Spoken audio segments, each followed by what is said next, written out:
ለአማኞች መገለጫ አድርጎት ሲጠቀምበት እናያለን። ጳውሎስ በንጉሥ አግሪጳ ፊት ክርስቲያን የሚለውን ስም ዕውቅና የሰጠበት ጊዜ 60 ዓመተ ምህረት አካባቢ 59 ወይም 60 አስቡት። ከ20 ዓመት በኋላ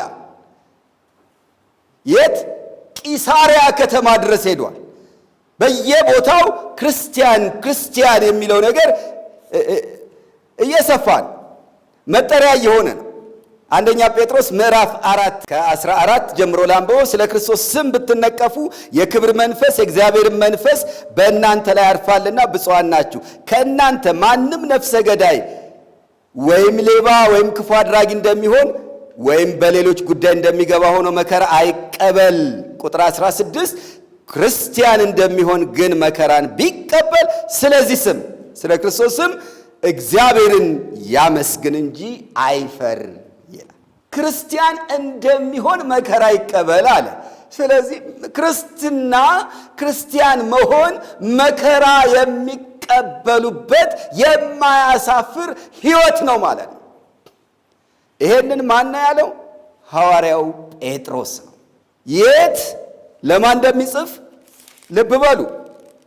ለተበተኑ መጻተኞች፣ በታናሽ እስያ ሰሜናዊ አካባቢ ለሚገኙ በአሕዛብ አገር ላሉ ከአይሁድ ለተጠሩ አማኞች እንዲሁም ከአሕዛብ የተጠሩትንም ያጠቃለለ።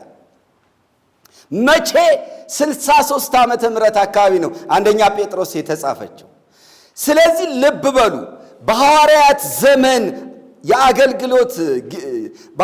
የአገልግሎት ዘመን ማብቂያ አካባቢ ራሱ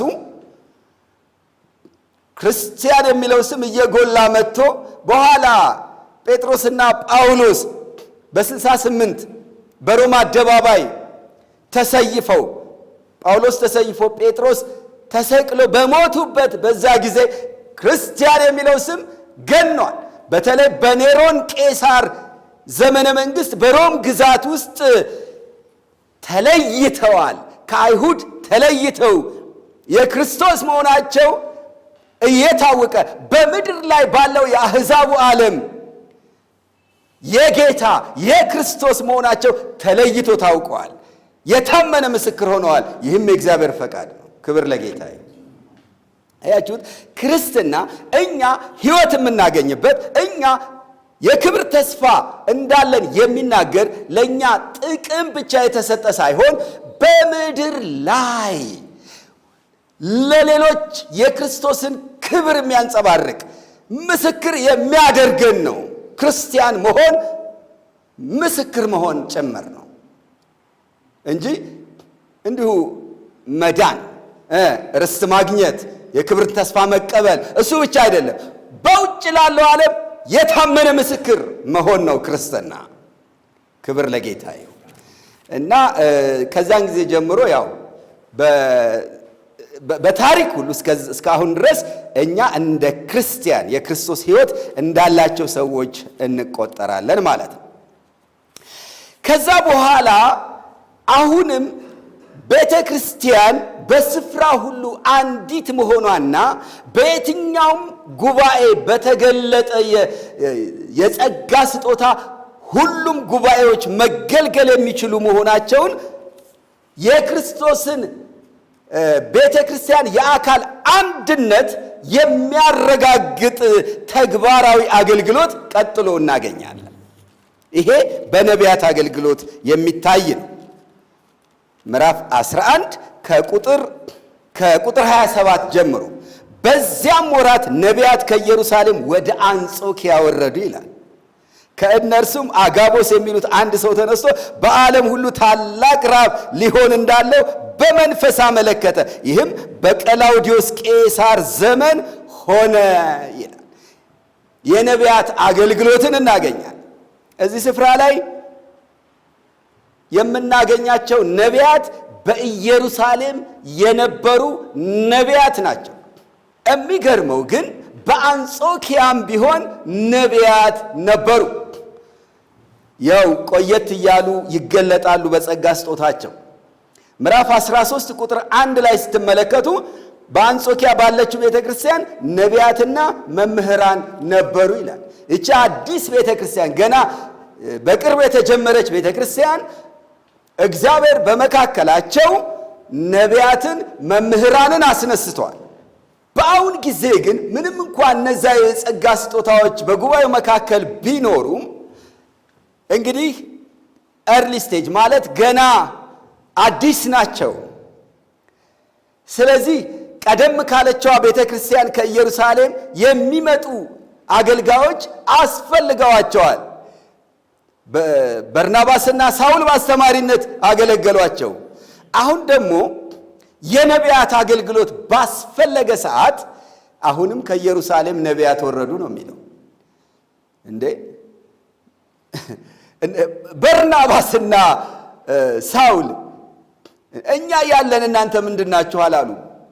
ሲመጡ በታላቅ ደስታ ነው የተቀበሏቸው። ሕዝቡ ያገለገላችሁን እናንተ ናችሁ፣ እናንተ ባላችሁበት እነሱ ምንድናቸው አላለም። ወይም ደግሞ በዚሁ የነቢያትነት ስጦታ እየተገለጡ በጅማሬ ላይም ቢሆኑ እየተገለጡ ያሉ ወንድሞች እኛ ባለንበት ከሌላ አጥቢያ መጥቶ ትንቢት የሚናገረው እርሱ ማን ነው የሚል ጥያቄ አልተነሳም። በክርስቶስ አካል ውስጥ ያለው መመጋገብ በቦታ አልተገደበም። የአጥቢያ ድንበርን የሚያልፉ ናቸው እነዚህ ስጦታዎች። በአጥቢያ ደረጃ የሚገደቡ አገልግሎቶች አሉ፣ እሱን እንመጣበታለን። ግን እነዚህ የጸጋ ስጦታዎች ኤፌሶን ምዕራፍ 4 ላይ የተገለጹት ሐዋርያት፣ ነቢያት፣ ወንጌል ሰባኪዎች፣ እረኞችና አስተማሪዎች የአጥቢያ ጉባኤን ወሰን አልፈው ነው የሚሄዱት። የትኛውም ጉባኤ ውስጥ የትኛይቱም ቤተ ክርስቲያን ውስጥ ያገለግላሉ። ይሄ ደግሞ ለየት የሚያደርገው የተጠሩበት ግራውንድ ማለት የኋላ ታሪክ የተለያየ መሆኑ ነው። በኢየሩሳሌም የነበሩት ከአይሁድ፣ በአንጾኪያ የነበሩት ከአሕዛብ፣ ግን ከኢየሩሳሌም የመጡ አስተማሪዎችን እንደተቀበሉት ሁሉ መካሪውን እንደተቀበሉት ሁሉ አሁን ደግሞ ነቢይ ሲቀበሉ እናያቸዋል። በነቢያትነት የጸጋ ስጦታ የተገለጡትን ማለት ነው። እና ከነዛ ነቢያት በርከት ብለው ነው የወረዱት። ሁሉም ነቢያት እንናገር አላሉ፣ አልተሽቀዳደሙ። የጸጋ ስጦታ ውድድርና ሽቅድምድም የለም። ከነሱ መሃል አጋቦስ የተባለው ታዋቂው ነቢይ ትንቢት ተናገረ። ትንቢቱ ተአምራዊ መገለጥ ያለበት ትንቢት ነው። የተነበየው ትንቢት ክስተት ነው። እንደዚህ አይነት አንዳች በሆነ ወቅት የሚከሰት ነገር ነው የተነበየው። በእግዚአብሔር መገለጥ ብቻ ሊታወቅ የሚችል እና እሱም ምንድነው? በዓለም ሁሉ ታላቅ ረሃብ ሊሆን እንዳለው አመለከተ ነው የሚለው። በዓለም ሁሉ በዛን ጊዜ የታወቀው ዓለም የት እንደሆነ ማሰብ አለበት። ሮምና አካባቢው አውሮፓ ውስጥ ማለት ነው። ከዛ ቀጥሎ መካከለኛው ምስራቅ የሚባለው ከታናሽ እስያ ጀምሮ እስከ ኤፍራጥስ ወንዝ ያለው፣ ከዛ ከኤፍራጥስ ወንዝ ባሻገር ያለ ሌላ ዓለም ማለት ነው። በተለይ ደግሞ የሮም ግዛት እስከ ኤፍራጥስ ወንዝ ድረስ ያለው የሮም ግዛት ነው። እንግዲህ ዓለም በሙሉ የሚባለው ሮም የገዛው ዓለም ነው በአብዛኛው። ትንሽ ወደ ደቡብ ከመጣን ሰሜን አፍሪካ ድረስ እና በዓለም ሁሉ ራብ ሊሆን እንዳለው አመለከተ ይላል። አመለከተ ተነበየ ብቻ አይደለም የሚለው። ቀጥሎ ምን ሆነ ይላል? ይህም በቀላውዲዮስ ቄሳር ዘመን ሆነ ነው የሚለው። ቀላውዲዮስ ቄሳር ከሮም ቄሳሮች አራተኛው ቄሳር ነው። አውግስጦስ ቄሳር፣ ጢባሪዮስ ቄሳር፣ ካሊጉላ ወይም ጋዮስ ቄሳር የሚባለው ሶስተኛው አለ። ከሱ ቀጥሎ ያለው ቀላውዲዮስ ቄሳር ነው። ከኔሮን ቄሳር በፊት የነበረ ቄሳር። ይሄ ሰው ከ41 እስከ 54 ባለው ጊዜ ውስጥ ማለት ነው ዓመተ ምህረት ነው። ከ41 ዓመተ ምህረት እስከ 54 ዓመተ ምህረት ድረስ ባለው ጊዜ ውስጥ ለ13 ዓመታት ያክል ንጉሠ ነገሥት ሆኖ የሮምን ግዛት ያስተዳደረ ሰው እና እንደተባለው በሱ ዘመን ረሃብ ይሆናል ነው ትንቢቱ። በዓለም ሁሉ እሱ በሚገዛው ዓለም ውስጥ ሆነ። በጣም በሚገርም ሁኔታ በተለያየ ጊዜ በተለያዩ ቦታዎች ላይ ረሃብ ሆነ። ልክ እንደነገሰ በ41 እና በ42 እዛው ሮም ዙሪያ ረሃብ ነበር። ሁለተኛ ደግሞ ከ45 ጀምሮ እስከ 48 ድረስ ለ3 ተከታታይ ዓመት በይሁዳ ዙሪያ መካከለኛው ምስራቅ ረሃብ ተከሰተ። ከዛ ደግሞ በ50 ዓመተ ምህረት ግሪክ አካባቢ በግሪክ ዙሪያ ደግሞ ሌላ ረሃብ ተከሰተ። ከዛ ቀጠለና ደግሞ በ52 ዓመተ ምህረት ተመልሶ በሮም በዋና ከተማዋ ዙሪያ ሌላ ረሃብ ተከሰተ። ከነዚህ የረሃብ ጊዜያት የበለጠ ትኩረት የሚስበውና የዚህ ትንቢትም ዋነኛ ዓላማ የሆነው በይሁዳ ዙሪያ የተከሰተው ረሃብ ነው። ለ3 ዓመት የተከሰተው ረሃብ እሱን አስመልክቶ ጆሴፋስ ቤንጎሪዮን ወይም ዮሴፍ ወልደ ኮሪዮን የተባለው የታሪክ ጸሐፊ ሰፊ ዘገባ አስቀምጧል። ብዙ ሰዎች ሞተዋል። ከባድ ረሃብ ነው የነበረው። ድርቅ ነው። ዝናብ አልነበረም፣ ተቋረጠ። ሰብሎች አልነበሩም እና በጣም ከባድ ችግር ነው የነበረው። እንደውም እርዳታ ሁሉ ከተለያየ ሀገር እስኪመጣ ድረስ አንድ ታሪክ ካስቀመጠው በወቅቱ የነበረች የአሶር አገር ንግስት ነበረች፣ ወደ ይሁዲነት የገባች። እርሷ ሄሊና ወይም ምንድነው እሌኒ የምትባል ንግስት ናት። ወደ አይሁድነት ስለገባች ቤተ መቅደስ ሄጄ መስዋዕት ላቅርብ፣ ያው እምነቷን ኤክሰርሳይዝ ልታደርግ ወደ ኢየሩሳሌም ስትሄድ በወቅቱ የጠበቃት ብዙ ሰው ታሟል፣ ብዙ ሰው በረሃብ እየሞተ ነው። ለነሱ ግን ለበጎ ሆነላቸው። ብዙ ገንዘብ ይዛ ስለነበር የመጣቸው ከግብፅ ሀገር የተገኘውን ያህል ምግብ ተገዝቶ እንዲመጣ መልእክተኞቿን ልካ በወቅቱ ሪሊፍ ትንሽ የተወሰነ እርዳታ በማድረግ በኢየሩሳሌምና በአካባቢው የነበረውን ረሃብ ማስታገስ እንደቻለች ንግሥት እሌኒ የኢራቋ ማለት ነው። እንግዲህ ዛሬ ኢራቅ ነው የምትባለው፣ የዛን ጊዜ አሶር ይሄንን እንዳደረገች ታሪኩ ይናገራል። ስለዚህ ምን ያህል አስከፊ ረሃብ ተከስቶ እንደነበር ግን ከዛ በኋላ ሁሉም አልቀረለትም። ግብፅ እንኳን ራሷ ተርባ ነበር በዛ ሰዓት ላይ። የረሃቡን ትልቅነት የሚያሳየው ይሄ ነው። ግብፅ ልትራብ አትችልም ብዙ ጊዜ ወንዝ ስላለ፣ ግን ወንዙም ከደረቀ ምን ያህል የውሃ እጥረት እንደነበረ የሚያሳይ ነው። የረሃቡ ከቨሬጅ ሰፊ ነው። ኢንቴንሲቲው ማለት ጥልቀቱም የዛኑ ያህል አደገኛ ነው የነበረው። ሰዎች ሞተዋል።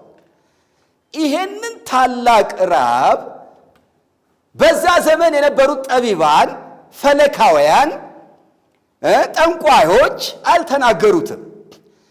ባለሙያዎች ዝም ብሎ ደመና እያዩ የሚተነብዩ ሰዎችም አልተናገሩትም። ታዲያ ማን ተናገረው? በእግዚአብሔር ቤተ ክርስቲያን ውስጥ በአሕዛቡ ዓለም የመጀመሪያ ቤተ ክርስቲያን በሆነችዋ በአንጾኪያ ከተማ በአንጾኪያ ቤተ ክርስቲያን ውስጥ የሄደው የይሁዳው ነቢይ አጋቦስ ተናገረው። እግዚአብሔር ይመስገን ተፈጸመ። ብዙ ሁለት ትልልቅ ዓላማዎች አሉ። አንደኛው የነገሮችን ሂደት በሉዓላዊ ስልጣኑ የሚቆጣጠረው የክርስቲያኖች አምላክ እንደሆነ። ለምን በአሕዛቡ ዓለም እንዲህ አይነት ነገር ሲከሰት ምንድን ነው የሚሉት? አማልክት ተቆጥተው ነው የሚል ነገር ነበረ።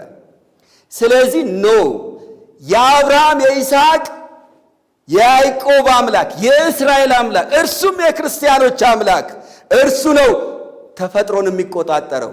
አመፃ ክፋት ከበዛ ሰማዩን ይይዘዋል። እንደዚህ አይነት ችግር ይፈጠራል። ፈራጅ ነው እግዚአብሔር በሚል ስለዚህ የንስሐ ጥሪ ለማድረግ አመች ነው ማለት ነው። በትር ቅጣትን ያሳይና ከዛ ሰዎችን ወደ ንስሐ የሚጠራበት መንገድ ነው። ይሄ በነነዌ የሚታወቅ ነው። በነነዌ ታሪክ ውስጥ የሚታወቅ ነው። በብሉይ ኪዳን በአሕዛቡ ዓለም ውስጥ የነበረውን ነገር የሚቆጣጠር እግዚአብሔር እንደሆነ እነሱ ሊቀጣቸው ሲል ንስሐ ስለገቡ ነገሮች ሳይገለባበጡ ቀሩ። እንዲሁም በብሉይ ኪዳን ታሪክ ስንሄድ ረሃብ የሚመጣው ህዝቡ አልታዘዝ ሲሉ መሆኑ ነው ይታወቃል። ስለዚህ ነገሮችን የሚቆጣጠር አምላክ የነዚህ አሁን ክርስቲያን ተብለው የተጠሩት ሰዎች አምላክ ነው፣ እውነት ያለው እነሱ ጋር ነው የሚል ምስክርነትን የሚሰጥ ነው። እንደ ተአምራት አንዱ ቃሉን እውነቱን የሚያጸና ምልክት ነው ይሄ ትንቢት። አንድ ሁለተኛው ግን በተለይ በተጎዱ ቦታዎች እንደ ኢየሩሳሌም ባሉ ቦታዎች ላይ ከወዲሁ እግዚአብሔር መግቦትን እያዘጋጀ ነው። በጣም የሚገርም ነው። ገና ረሃቡ ሊመጣ ነው። ግን በአንጾኪያ ያሉት አማኞች እነዚህ አዲስ አማኞች እንደየችሎታቸው መጠን አዋተው በይሁዳ ለሚኖሩ ወንድሞች እርዳታን ይልኩ ዘንድ ወሰኑ ይላል። አቤት እምነት ደስ ሲል! ትንቢት እኮ ነው ገና የተነገረው፣ የታየ ነገር የለም። እነሱ ራሳቸው እኮ ረሃቡ ያጠቃቸዋል፣ አይቀርላቸውም፣ እዛው አካባቢ ናቸው። ግን ለማን አሰቡ? ኢየሩሳሌም ላሉት ወንድሞችና እህቶች፣ ኢየሩሳሌም ላሉት ክርስቲያኖች አስበው ካለን ነገር እናስቀምጣሉ፣ ለማዋጣት ወሰኑ ይላል። ተስማሙ። ክብር ለእግዚአብሔር። አቤት ውበት ደስ ሲል! መንፈሳዊ አገልግሎት ከኢየሩሳሌም መጣላቸው። በርናባስ ተላከላቸው። በሱ በኩል ሳውልን አግኝተዋል። አሁን ደግሞ የይሁዳ ነቢያት ወርደው ጎብኝተዋቸዋል። ትንቢቶችን ተናገሩ። ይሆን ዘንድ ያለውን ማስጠንቀቂያ በእግዚአብሔር መገለጥ ተናገሩ። ከዛ እነሱ ደግሞ በምላሹ ያላቸውን ነገር በሙሉ በማዋጣት እርዳታ ለመላክ ወሰኑ ይላል። የልብ አንድነት ቤተ ክርስቲያን ማለት ይቺ ናት። በቃ አንድ አካል ማለት እንደዚህ በተግባር የሚገለጥ። አሁን እዚህ ጋር አይሁዳዊ የለ፣ ግሪካዊ የለ፣ ሁሉም ተቀብሯል። በክርስቶስ መሆን አዲስ ሰው ያደርጋል። አይሁዳዊውን ወንድም ያደርጋል ለአንድ አሕዛብ፣ ከአሕዛብ የሆነውን ከአይሁድ ለሆነው ለአንድ አማኝ ወንድም ያደርጋል፣ እህት ያደርጋል፣ የአካል ብልት ያደርጋል፣ ያስተሳስባል፣ ያስተሳስራል። በአፍ አይደለም በተግባር ምላሽ የተሰጠበት ሁኔታ ነው ያለ። ክብር ለእግዚአብሔር ይሁን። ስለዚህ ቀጥሎ የምንማረው ነገር ይሄው ነው። ስለ ስጦታ እንማራለን። ስለ ስጦታ እዚህ ላይ የምንማረው ነገር ምንድን ነው? እርዳታ መላክ ማዘጋጀት በሚለው ላይ የምንማረው ነገር ምንድን ነው? መጠኑን በተመለከተ በተለይ ትኩረት የምንሰጥበት ምን ያህል እናዋጣ ወይም እርዳታ ለሰዎች ስንሰጥ እንዴት ነው የሚለውን ነገር በጣም አስገራሚና ደስ የሚል መርህ ነው እዚህ ላይ የተቀመጠል። ደቀ መዛሙርትም እያንዳንዳቸው ሉቃስ ሲጽፍ ክርስቲያኖች ከማለት አሁን እኮ ክርስቲያን ተብለዋል፣ ግን የመጀመሪያውን ክር ይዞት ሄደ። ደቀ መዛሙርትም እንደየችሎታቸው መጠን እርዳታን ይልኩ ዘንድ ወሰኑ። የሆነ መጠን ይህን ያህል እናዋጣ የሚባል ነገር የለም። አስራት ሕጉ አለ። ጳውሎስ ያውቃል፣ የኦሪት ተማሪ ነው። በርናባስም ያውቃል፣ ሌዋዊ ነው። አይሁዳውያን ናቸው። ብዙ ስንት አይሁዳዊ አለ ስለ አስራት ሕግ የሚያውቅ እኮ ብዙ አለ እዛ ጉባኤ ውስጥ። እና እስቲ እንዴት እናዋጣ ሲባል እንደውም ሌዋዊው በርናባስ ሐሳብ መስጠት ነበረበት አይደል? እኛ ሌዋውያን የሚዋጣልን ከሕዝቡ 1/10 ነው፣ ያንን እንጠቀም። እኛ ራሳችን ሌዋውያን ለካህናቱ 1/10 አስራት እናዋጣለን ማለት እንደዚህ አይነት ሐሳብ መስጠት የሚችሉ ሰዎች እኮ አሉ። ግን እንደየችሎታቸው አዋጡ። ክርስትና መርሆ ይሄ ነው። በመንፈስ ቅዱስ ነው የሚመራው። አየህ፣ በፐርሰን ነው የሚመራው፣ በፊደል አይደለም። በፊደል ሳይሆን በማንነት ነው የሚመራው። በወቅቱ ያ የቀደመው የፊደል ሕግ ልክ አልነበረም ማለታችን አይደለም። በጊዜው እንደተጻፈው ስራውን ሰርቷል። አሁን የበለጠ መጣ። ያንን ሕግ ያጻፈው መንፈስ በመካከላቸው አለ። ስለዚህ አሁን ያገኙት ከመንፈስ የተቀበሉት ሐሳብ ግን እንደየችሎታቸው ነው ያዋጡ። ስለዚህ እንደየችሎታችን ያለንን ጌታ ኢየሱስ ክርስቶስ ያችን እኮ 1 ዲናር የጣለችዋን መበለት ምንድን ነው ያላት? ከሁሉ አብልጣ ሰጠች አላለም? ለጌታ ሥራ የሚሰጠው የገንዘብ ነገር የሚለካው በተሰጠው ብዛት ሳይሆን በተሰጠበት መንፈስ ነው፣ በተሰጠበት ልብ ነው። እነዛ እኮ ከትርፋቸው ጌታ ሲያይኮብ ከትርፋቸው በመዝገብ ውስጥ ብዙ ነው የሰጡት። በቁጥር ከሆነ እነሱ ብዙ ነው።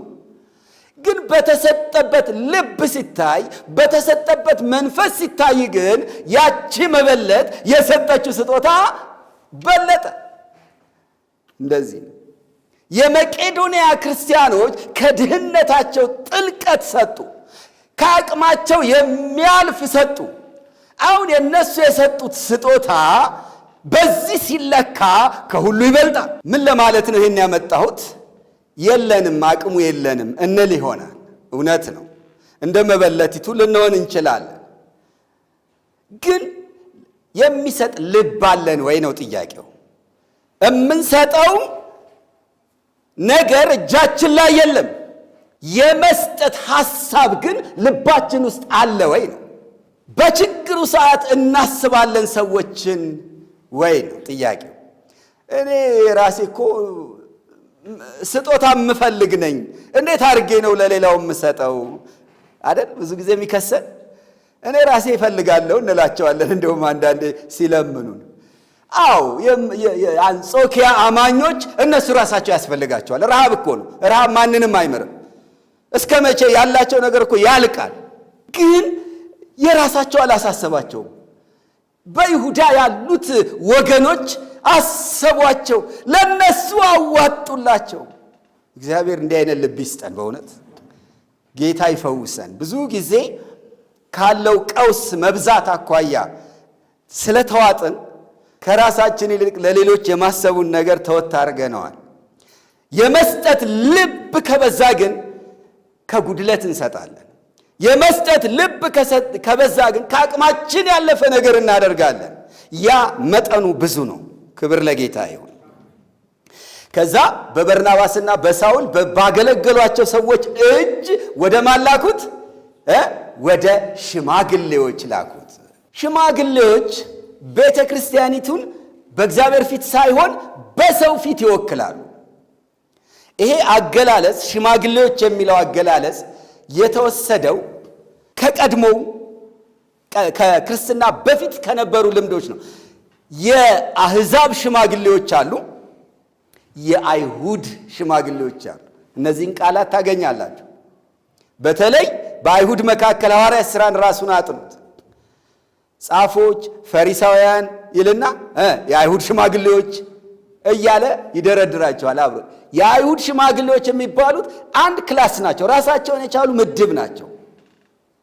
በተለይ በዛ ዘመን ምኩራብ ነው በየቦታው የነበረውና ምኩራብ የሚመራው በሽማግሌዎች እንደነበረ ታሪክም ያስረዳል። የመጽሐፍ ቅዱስ አውድም ያንኑ ያሳያል። የአይሁድ ሽማግሌዎች ናቸው የሚመሩት። ስለዚህ ቤተ ክርስቲያን ጉባኤ እንዴት ይመራ ለሚለው ጉዳይ ስብሰባ ውስጥ አልገባችም። ምን እናድርግ፣ አስተዳደርን በተመለከተ ምን አይነት ቅርጽ ይኑረው ምናምን ውስጥ አልተገባም። በቃ ከጉባኤ መካከል ሽማግሌ የሆኑ ወንድሞች ባይ ዲፎልት ጉባኤውን እየመሩት ቀጠሉ። በቃ እንዲሁ ሳይታሰብ ምንም ስብሰባ ሳይደረግ ጉባኤውን የሚሸከሙ ሽማግሌዎች ከጉባኤው መካከል ተገልጠው በትከሻቸው ላይ መሪነቱ ወደቀ።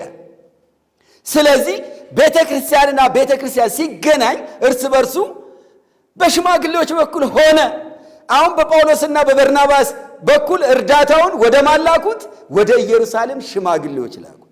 ይሄ ነገር ወደፊት በኢየሩሳሌም ቤተ ክርስቲያን ታሪክ ውስጥ ተከትላችሁ ስትሄዱ በቃ በየስፍራው እንደው ሽማግሌዎቹ ተለይተው ሲገለጹ እናያለን። አንዷን ብቻ ጥቅስ ላንብባል። ምዕራፍ 21 ላይ ጳውሎስ ወደ ኢየሩሳሌም በሄደ ጊዜ እንዴት እንደተቀበሉት የሚያሳየውን ንባብ ነው የምነግራችሁ ማነብላችሁ። ሐዋርያት ሥራ 21 ከቁጥር 17 እስከ 19። ወደ ኢየሩሳሌም በደረሱን ጊዜ ወንድሞች በደስታ ተቀበሉን። በነገውም ጳውሎስ ከኛ ጋር ወደ ያዕቆብ ዘንድ ገባ ይልና ሽማግሌዎችም ሁሉ መጡ ይላል። ከዛ ሰላምታም ካቀረበላቸው በኋላ በእርሱ ማገልገል እግዚአብሔር በአሕዛብ መካከል ያደረገውን በእያንዳንዱ ተረከላቸው ይላል። ስለዚህ እንዴት ነበር ማለት ነው አስተዳደሩ? የኢየሩሳሌም ቤተክርስቲያን ሽማግሌዎች ነበሯት። በቃ ስራዎችን የሚመካከሩ ማለት ነው። ከማስፈጸም አንጻርና የዕለት ከዕለት ስራዎችን ከማከናወን አኳያ ከመካከላቸው ሐዋርያ የሆነው ያዕቆብ እሱ ሁሉንም ወክሎ የሚሰራቸው ስራዎች እንደነበሩ እናያለን። ግን ማስተባበር ነው የሱ ስራ፣ ስልጣን አይደለም። አሁን ጳውሎስ መጣ፣ ምን ያርገው? በሆነ ስልጣን እሱ ፈቅጄልሃለሁ ይሄን አድርግ ምናምን አላለው። ግን ሽማግሌዎች መጡ ነው የሚለው። በቃ አንድ ጉዳይ ሲፈጠር ሰዎች ያዕቆብን ያነጋግራሉ፣ ያዕቆብ ሽማግሌዎቹን ይሰበስብና አብረው ያወራሉ ማለት ነው። እንደዚህ አይነት አሰራር እንደነበረ ነው የምታዩት እዚህ ጋር። የሆነ አንድ ወንድም ተቀባይ ያስፈልገዋል። ምንድነው የሚባለው በአሁኑ በወንድሞች አገልግሎት? ኮረስፖንዳንት ብራዘር ይሉታል። እንዲህ አይነት ሰው የሚያገናኝ፣ የሚጻጻፍ፣ መልእክት የሚለዋወጥ፣ የሚወክል ሰው ማለት አንድ ወንድም ይኖራል። ያ ሰው ግን ምንም ስልጣን የለው። ምንድነው? ፋሲሊቴተር ነው፣ ማገናኘት ነው። ስራውን ከሚመለከታቸው ሰዎች ጋር ማገናኘት ነው። የያዕቆብ አገልግሎት እንደዛ ነው ነበር። ስለዚህ በቤተ ክርስቲያን አስተዳደር ውስጥ በአጥቢያ ደረጃ የሚገደብ አገልግሎት ካለ የሽማግሌዎች አገልግሎት ነው። ምዕራፍ 20 ላይ የኤፌሶን ቤተ ክርስቲያን ሽማግሌዎችን እናገኛለን። እነሱ በሌላ ስማቸው ጳጳሳት ተብለዋል። በሌላ ስፍራ ላይም ኤጲስቆጶሳት ተብለዋል። ስለዚህ እነዚህ ቃላት የሚያሳዩት የአንዲት ጉባኤ መሪ ወንድሞችን ነው።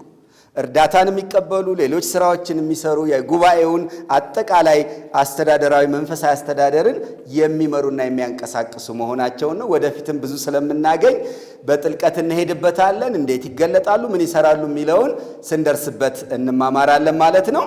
እግዚአብሔር የተባረከ ይሁን። በአንጾኪያ ቤተ ክርስቲያን ውስጥ ስለታየው የአካል አንድነት እግዚአብሔር እናመሰግናለን። በዚያም የአካል አንድነት እኛ ጸንተን እንኖራለን ማለት ነው። ክብር ለእግዚአብሔር ይሁን።